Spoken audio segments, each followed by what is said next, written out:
정치 현안과 취재 뒷이야기 풀어보는 빠삭한 기자들 MBC 정치팀의 정승혜 기자 나왔습니다. 어서 오세요. 네, 안녕하세요.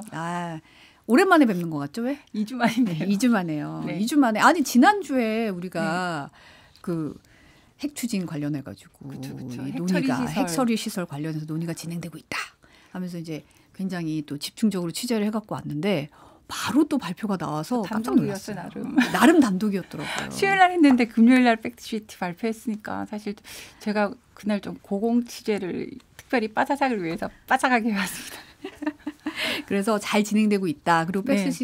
팩트시트 관련해서도 그렇게 해서 확인할 수 있어서 또 네. 정승혜 기자의 취재력을 다시 한번 또 저희가 감사합니다. 빠삭하게 또 확인해 볼 수 있었습니다. 파빌리온 주님이 미소가 예쁘신 정 기자님 반갑습니다 하셨고 쑥스러워. 네. 어서 오세요 하셨는데 네. 오늘은 경제 이슈를 먼저 좀 짚고 네. 갈게요. 구윤철 경제부총리 겸 기획재정부 장관이 오늘 오전에 긴급 기자 간담회를 열었어요.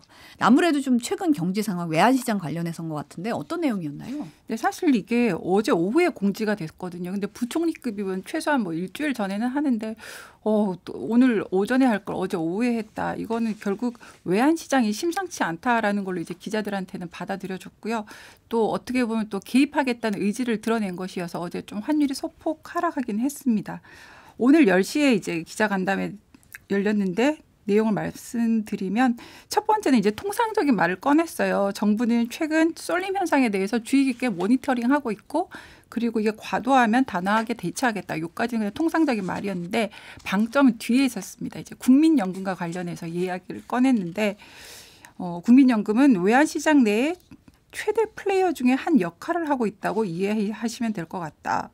원화로 평가되는 기금 수익 특성상 외환시장 상황이 수익성에 상당한 영향을 미칠 것인데 단기적으로는 비중 증가 또는 감소폭이 크다면 외환시장 변동성을 키울 우려가 있다. 이 말을 꺼냈어요. 결국 말이 좀 뭐 항상 이 관료들이 이제 말할 때 꼬아서 얘기를 하게 되는데 결국 하고 싶은 말은 이제 국민연금을 쓰겠어. 우린 쓸 거야라는 걸 굉장히 이제 뚜렷하게 이야기를 한 거예요. 보통 외환시장에 정부는 개입하지 않거든요. 그리고 보통 이렇게 말하는 걸 우리가 구두 개입이라고 하는데 구두 개입은 뭐 그냥 얼굴 내놓고 하진 않고 보통 뭐 외환 당국이 뭐라고 했습니다. 뭐 모니터링 하고 있습니다. 요 정도 수준에서 끝나는데 왜냐하면은 적극적으로 개입하면 환율 조작국이라는 말을 듣기 때문에 너무 얼굴을 내놓고 얘기하면 아예 얼굴 내놓고 얘기하지 않고 사실 기획재정부가 하는데도 기획재정부 국제금융국에서 하는데도 불구하고 그냥 당국이라고 해요. 외환당국. 근데 일부러 그런 표현을 하면서 모호함을 유지를 하는데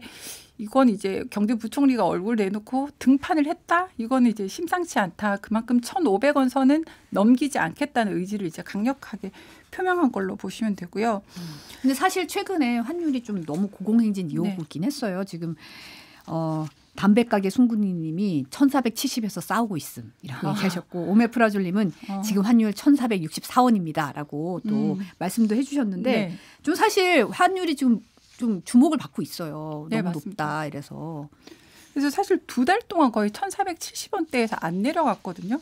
그 어제 오늘은 이제 소폭 이렇게 약간 하락은 했습니다만 이 정도 환율은 역사적으로 볼 때 금융위기 이후의 최고치라고 하거든요. 그래프 한번 준비됐는데 볼까요? 네.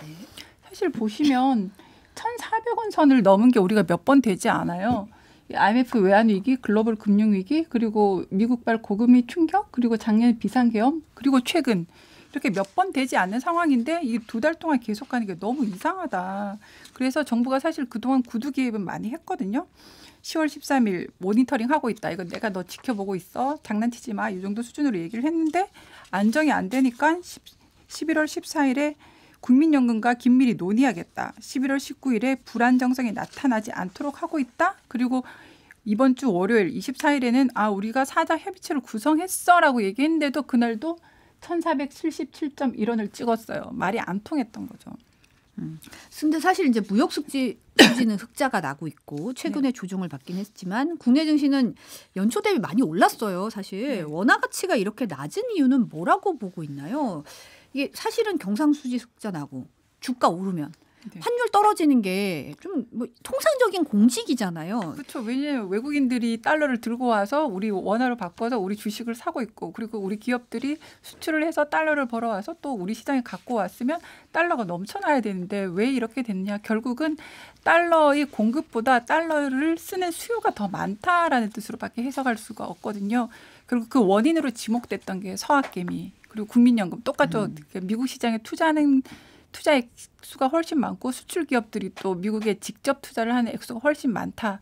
그래서 이걸 잡지 않고서는 해결할 수가 없다. 이런 결론을 내렸던 것 같아요. 그래서 경상수지를 이제 숫자로 직접 말씀드리면 올해 들어서 지난 9월까지 829억 우리가 흑자였는데 직접 투자가 206억, 증권 투자가 603억 달러가 나갔다고 합니다. 결국 그대로 해외로 빠져나갔다는 것이어가지고 이게 또 기업들은 돈 달러로 바꾼 뒤에 환전을 안 하고 또 미국 시장에 그대로 두는 경우도 꽤 많다고 해요. 왜냐하면 또 어차피 투자를 해야 되니까.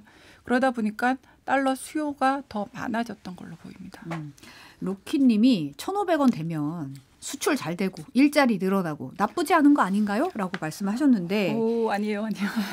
환율이 이렇게 오르면 우리 경제에 어떤 영향을 미치게 되는 거죠? 최근 주유 혹시 해보셨어요? 요즘 서울 시내 휘발유 가격이 1리터당 1,700원도 넘었어요. 지금. 네. 1,800원 선이거든요. 그럼 이제 정말 그럼 자영업자들 그리고 택배 하시는 분들 뭐 굉장히 힘들어지는 기본이고요. 그리고 우리가 오픈 경제이기 때문에 굉장히 많은 걸 수입을 하잖아요. 뭐 그렇죠. 바나나, 뭐 파인애플 그리고 뭐 소고기, 뭐 야채, 과일 너무 수입이 많기 때문에 이건 뭐 시간차도 없고 바로 그냥 소비자 물가가 바로 급상승하거든요.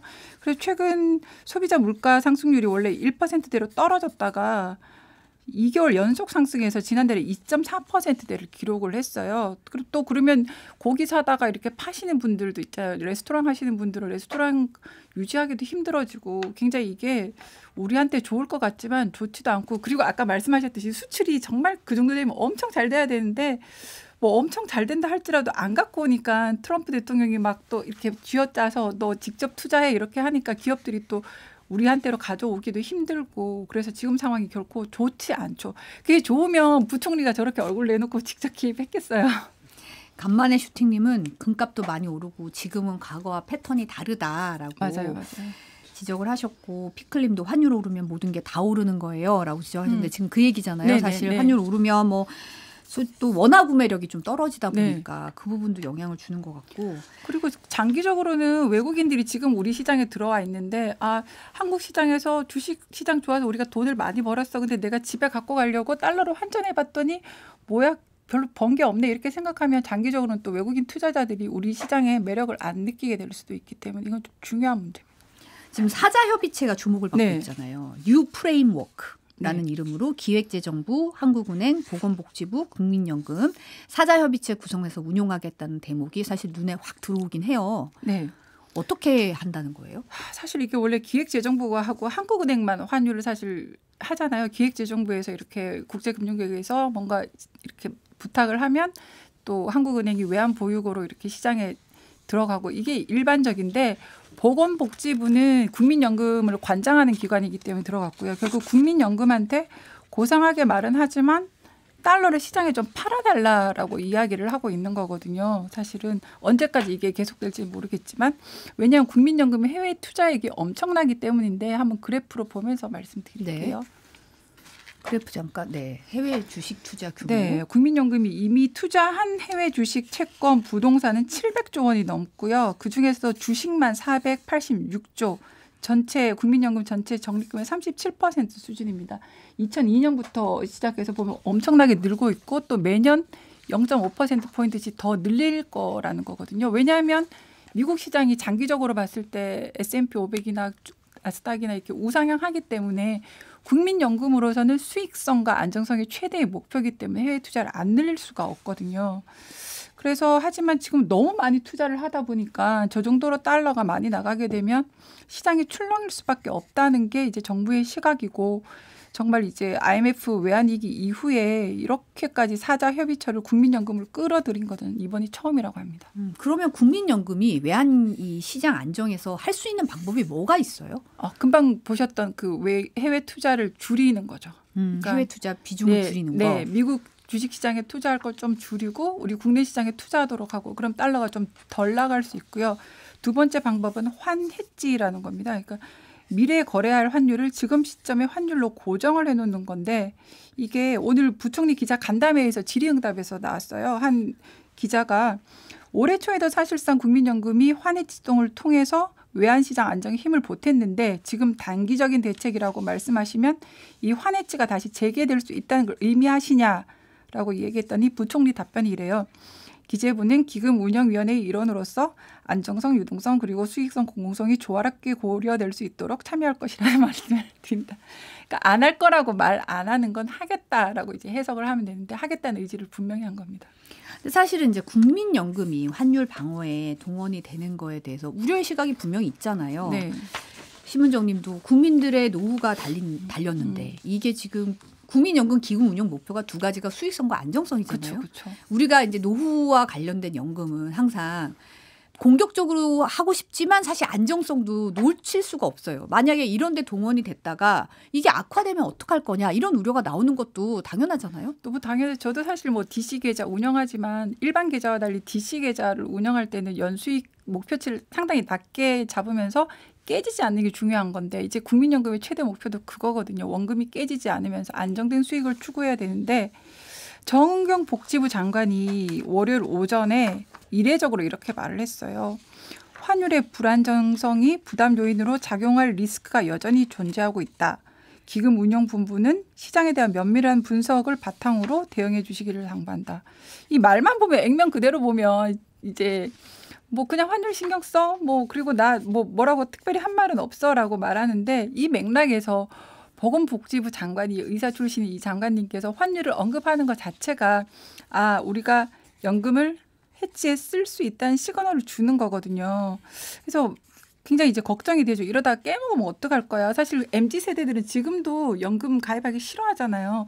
내가 늙어서 돈 받을 수 있어 이런 걱정이 많은데 국민연금 이것까지 하면 나는 돈 받을 수 있어 이런 걱정이 너무 나올 수 있고 사실 올해 기준으로 국민연금 수익은 8.2%인데 작년보다 1%포인트 높은데 이게 깨지면 어떡할 거야? 그런 걱정이 있기 때문에 일각에서는 이 국민연금을 건드리기 전에 체질 개선부터 좀 해라. 그리고 좀 조심해서 움직여라. 이런 주문들도 굉장히 많은 상황입니다. 지금 보면 국민연금뿐이 아니에요. 수출 대기업, 증권사들까지 소집했다는 얘기도 들리더라고요.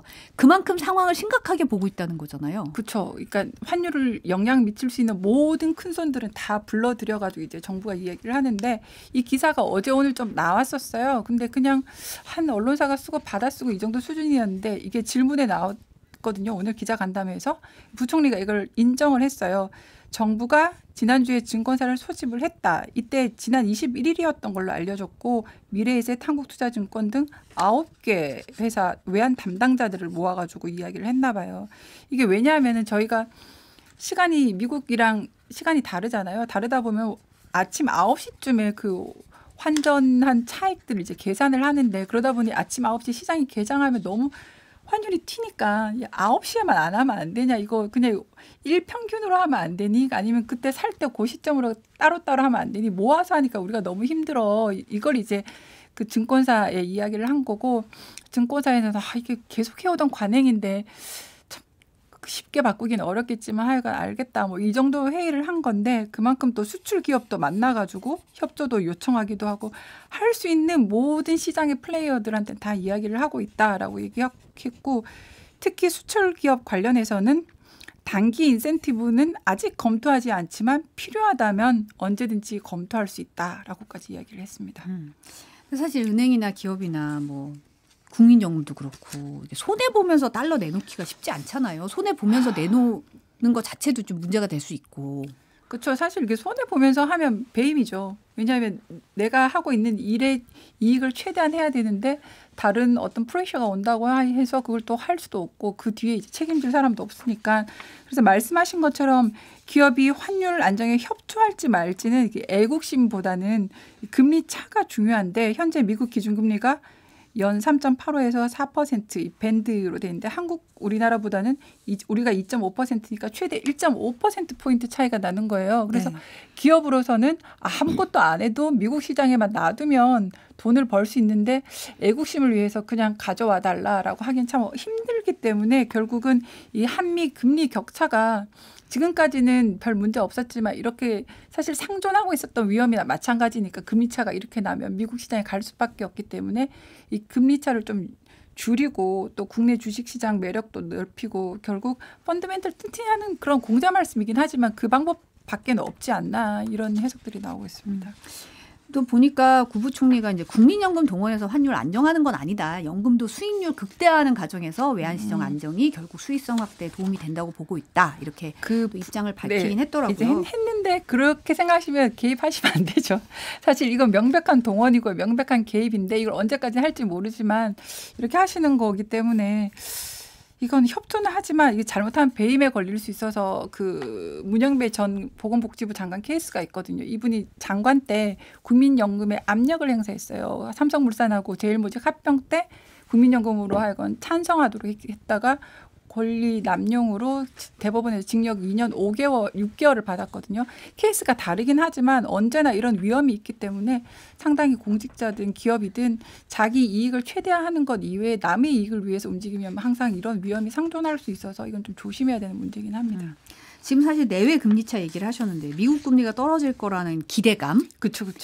근데 이제 사실 이창용 한국은행 총재가 얼마 전 뭐 블룸버그와 인터뷰에서도 시사하긴 했는데 상황이 이렇게 계속되면 우리는 금리 인하가 쉽지 않을 것 같아요. 내일 그렇죠. 올해 마지막 금융통화위원회 회의가 열리는데 전문가들이 보니까 동결 많이 예상하더라고요. 거의 90% 이상이 동결을 예상하고 있는데 금방 말씀하셨던 그 발언을 제가 좀 소개를 해드리면 이창용 한국은행 총재가 싱가포르 출장 갔다가 외신과의 인터뷰에서 금리 방향은 향후 발표되는 경제 데이터에 따라서 달라질 수 있다. 이 말은 하느니 금리 인하 기조였는데 이걸 접는다는 발언으로 읽혀져가지고 그날 뭐 채권 시장, 외환 시장, 뭐 주식 시장 난리가 났었거든요. 그래서 이 발언 뉘앙스가 완전히 달랐기 때문에 이 인하 사이클에 있었다가 이제는 빠져나오는 게 아니냐 이런 해석을 하고 있어가지고 그냥 금리는 이제 접었다. 그리고 올해는 접었다 인하는. 그리고 내년에도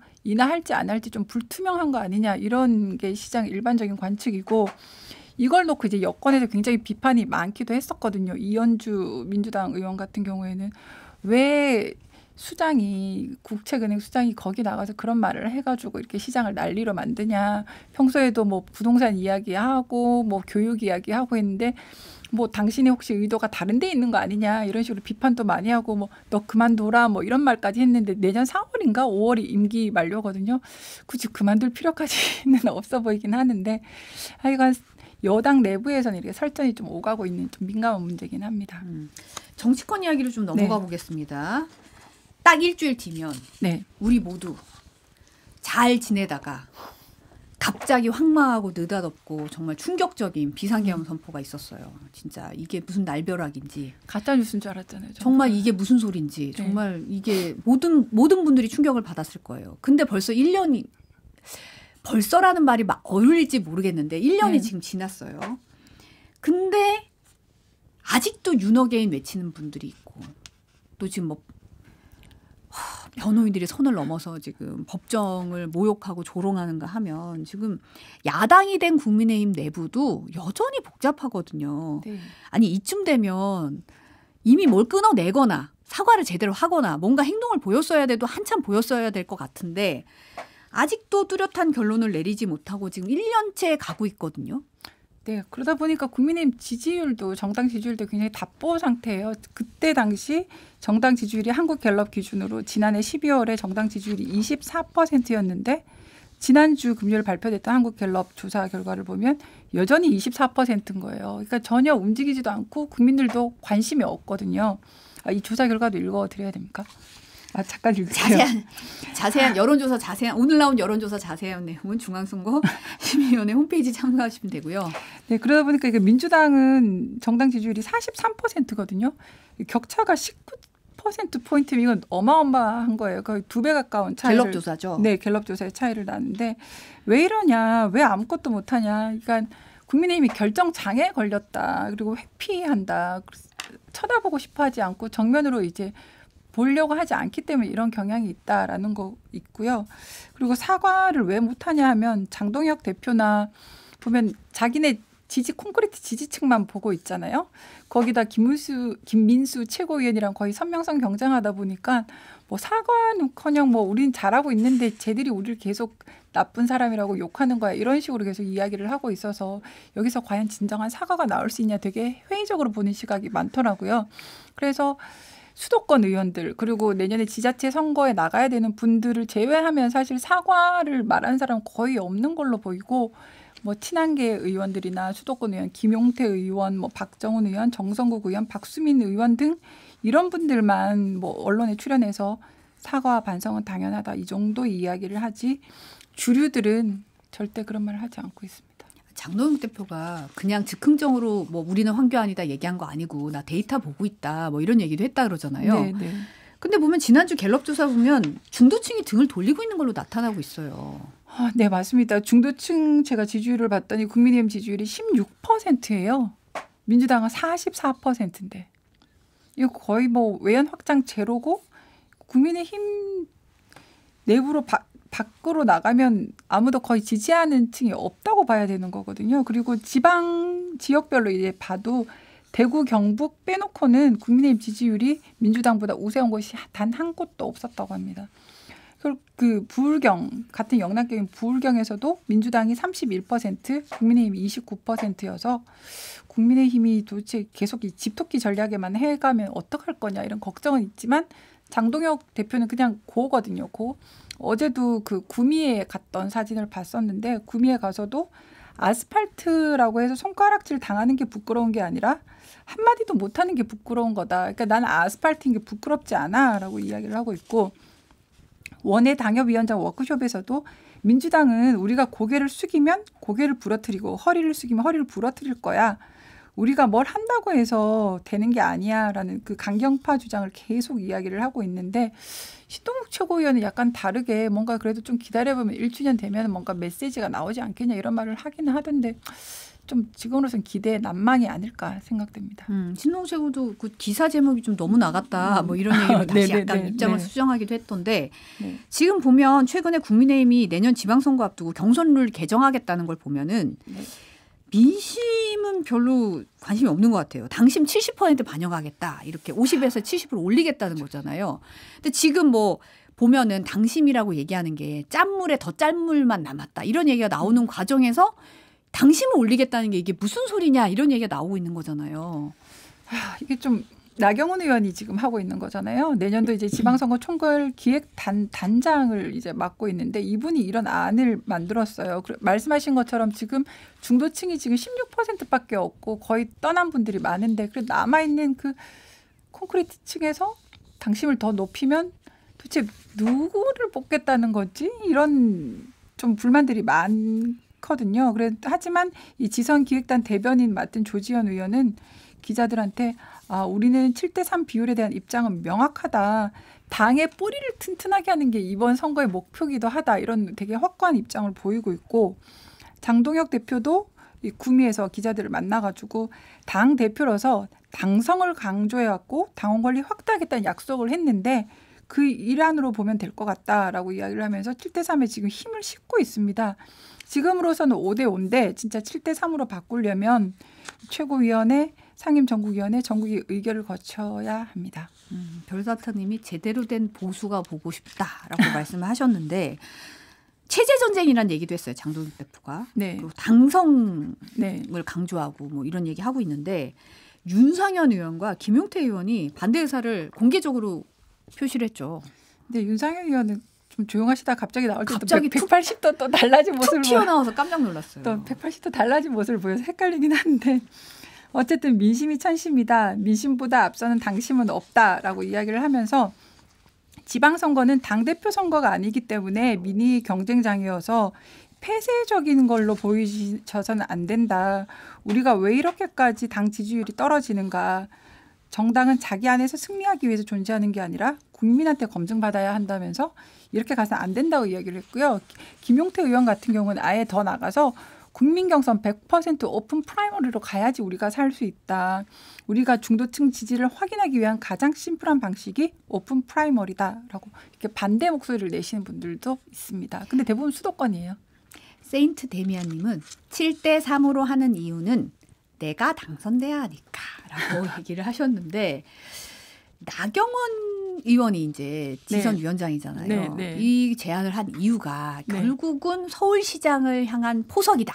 네. 라는 해석이 지금 나오고 있어요. 네, 그래서 당 내부에서는 사실 나경원 의원 저거 그만둬야 되는 거 아니야라는 말이 나오거든요. 왜냐하면 선수로 뛸 뿐이 자기가 뛸 선거에 룰을 세팅하는 건 좀 아닌 거 아니야라는 말이 나오는데 나경원 의원은 사실 경기도지사 이야기 나중에 되게 강하게 부인했잖아요. 경기도민에 대한 예의가 아니다 막 이러시다가 지금 서울시장 얘기 나오는데 한마디도 부인을 안 하는 거예요. 심지어 조선일보 인터뷰 같은 경우에는 뭐 최종 결정은 아직 고민할 여력이 없지만 지역구부터 민심을 청취하고 있다. 그러니까 동문서답을 하긴 하는데 나 안 할 거야 소리를 안 하더라고요. 왜 이제 나경원 의원이 여기에 이제 목숨을 거냐? 사실은 8대2, 7대3 거꾸로 갔을 때는 자기가 이겼었는데 2021년 3월 보궐선거 때 오세훈 시장하고 100% 여론조사로 맞붙었다가 아깝게 졌던 그 아픈 추억이 있어서인지 이번에는 내가 반드시 당심을 높여서 당원들한테 또 인기가 있어요. 나경원 의원이 굉장히. 그분들한테 인기가 있어서 이렇게 해놓으면 또 굉장히 유리하게 서울시장 고지를 점령할 수 있지 않나. 또 오세훈 시장은 좀 5선이라는 그런 좀 낡은 느낌 이런 게 있으니까 나한테 올 수 있지 않냐. 그런 계산을 한 거라는 해석들이 대부분 대세입니다. 그럼 7대 3으로 가면 지금 오세훈 시장 측에서는 경선론 관련해서 당에 우려를 전했다. 뭐 이런 얘기 보도도 나왔어요. 네. 왜냐하면 윤석열 전 대통령 탄핵 뭐 우리가 보기에는 또 명확한 탄핵 찬성도 아니었는데 한 애매하게 또 그때 오세훈 시장이 이야기를 하긴 했었잖아요. 그래서 저런 주장을 하면 윤어게인을 주장하는 우리 지금 짠물 당원들한테는 굉장히 불리해 줄 수가 있기 때문에 오세훈 시장으로서는 이거 우려가 된다라는 입장을 분명히 전달을 했는데 장동혁 대표 같은 경우에는 결국 최종적인 거는 공천관리위원회에서 결정을 할 것이고 지켜보겠다. 이 정도 입장을 표명했다고 합니다. 오메프라졸님이 이번엔 진짜 난가? 이런 분위기냐고 하셨는데 오세훈 시장 얘기가 나왔으니까 좀 몇 가지 좀 짚어보면 특검이 오 시장 휴대전화를 들여다봤더니 명태균 씨가 관여한 여론조사 결과 파일 6건이 나왔다는 거예요. 네, 특검 조사에서 명 씨가 카카오톡으로 결과 보낸 거다라고 하니까 오 시장은 카톡을 잘 안 본다라고 답했다는 거예요. 지금 특검팀이 어제 강철원 전 서울시 정무부시장과 김한정 씨 소환을 했더라고요. 피의자 신분이잖아요. 요 명태균 씨 관련된 사안이 영향을 어느 정도 미칠까? 결과적으로 이제 그게 관건이잖아요. 그렇죠. 오 시장한테는 이제 이게 가장 큰 관건인데 제가 누차 말씀드렸지만 아직까지는 결정타가 없어요. 이렇게 뭐 잽 날리기는 하는데 딱 걸려드는 게 없는데 지금 같은 경우에도 이제 중앙일보 같은 경우에 보도를 했는데 그 PNR 여론조사 6건이 나왔지만 오 시장은 선거 기간이 되면 여론조사가 여기저기서 수시로 들어온다. 누가 보낸지를 알 수 없고 난 보지도 않았다.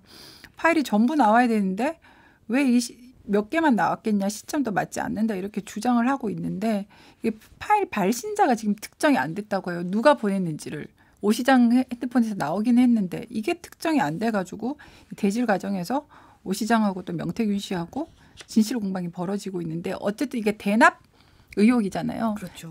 김한정 씨 그 후원 회장인 김한정 씨가 여론조사 결과를 대신 납부했느냐 안 했느냐 이게 굉장히 중요한 건데 이거 1년도 넘은 것 같은데 이렇게 밝히기 어려운가. 도대체 언제적부터 했던 건데 저도 좀 의아하긴 합니다. 근데 이제 사실 오 시장이 최근에 이제 한강버스 논란, 안정성 문제가 있었고 종묘도 세운 사구역 재개발 관련해서 최근에는 토호제 해제 고려해 볼 만한 시점이다. 뭐 이런 언급을 했더라고요. 좀 진짜 뜬금없어가지고 저는 국민의힘이 지금 오 시장을 국회로 불러들어서 뭐 토론회하면서 부동산 반격에 나섰다 뭐 이런 보도도 지금 나오고 있어서 이게 무슨 속내인가 싶긴 해요. 뭔가 지금 이게 서울시 의회 시정 질문에서 나왔었는데 풍선 효과가 우려되더라도 지정하는 지역을 최소화했는데 너무 넓게 지정했다. 집값이 일단 단기적이지만 잡힌 것으로 나오지 않느냐. 토어제 해제를 고려할 만한 시점이 됐다. 이 이야기는 사실 토어제 해제를 오세훈 시장이 했다가 뭐 난리가 났었잖아요. 집값이 난리가 나서 결국 자기도 그 경선에 출마를 접을 정도로 타격을 입었는데 다시 이걸 꺼내 들었단 말이에요. 그래서 제 생각에는 오 시장은 한번 그냥 부딪혀가지고 이걸 내가 옛날에 했던 게 잘못이 아니었어라고 말하고 싶은 것 같은데 근데 그럴 거면 그때 고개 숙이고 사과를 왜 했냐 말이죠. 그때 고개 막 이만큼 숙여가지고 잘못했다고 사과를 하고 그랬었는데 다시 이걸 꺼내든 건 결국 서울시장에서 다시 나오기 위해서는 좀 강남, 송파, 서초 뭐 이쪽뿐 아니라 뭔가 토호제 때문에 토호제가 지정돼서 불만을 가지고 있는 시민들을 내 편으로 끌어들여야겠다는 계산이 들어가 있는 게 아닌가 저는 그렇게 봅니다. 보니까 그 한강버스 관련해서는 준비 부족 아니냐 이런 얘기에 네. 조선일보에서 인터뷰했는데 민주당이 침소봉대하는 건 이 사업이 대박날 조짐이 보이기 때문이다. 뭐 이런 인터뷰도 했더라고요. 자뻑 인터뷰. 운행 열흘간 수만 명이 탔다. 100만 명을 넘기면 대표적인 한강 르네상스 정책이 될 것이다.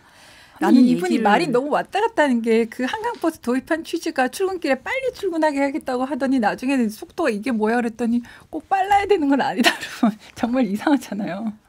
말이 너무 이렇게 자기 위주로 막 이랬다 저랬다 하니까 좀 신뢰가 좀 안 가는 그런 점이 있긴 합니다. 지금 보니까 종묘 앞에 세운 사구역 재개발 관련해서는 한호건설 등 민간업자가 특혜 본다는 의혹도 제기됐어요. 이른바 한호건설 유착설인데 서울시가 지금 해명 자료 내고 강하게 반발하고 있더라고요. 네, 일단 이 유착설 이제 보도한 건 한겨레 21일이었는데요. 이제 세운 사구역 용적률 상향으로 발생하는 개발 이익이 1조 원대인데 이게 이 중에 3,900억 상당의 개발 이익 중 27.1%가 한호건설이라는 곳에 돌아가게 돼 있다.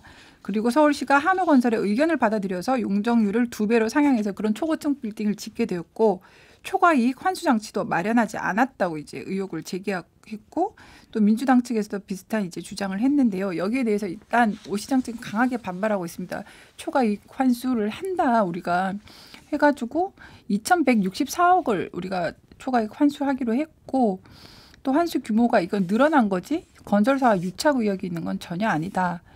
그래서 이 명백한 허위 사실을 적시했기 때문에 중대한 명예훼손이고 심각한 오보다라면서 굉장히 강하게 이제 반발은 하고 있는데 좀 이건 좀 지켜봐야 될 것 같습니다. 사실이 뭔지는.